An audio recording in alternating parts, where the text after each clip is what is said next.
this video, I'm going to be showing you how to easily turn on or off pop-up notifications on your iPhone 17 Pro right here. You can see, currently, I have no notifications popping up, but let's just say you're getting banners and badges from the very top of the screen right here, and you want to turn them off. All you have to do to turn them off is you can just swipe down from the top right hand corner and click on this notifications bell right here. From here, you can simply just turn them off just by having this on right here. And it's even the bell right here.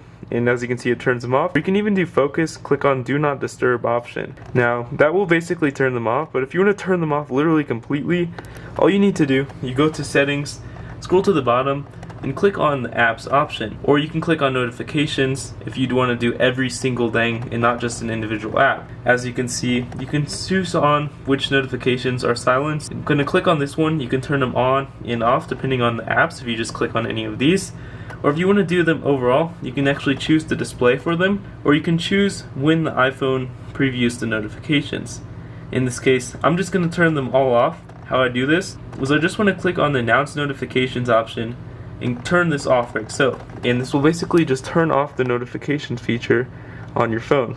And yeah, it'll turn off all notifications, all pop-ups, simple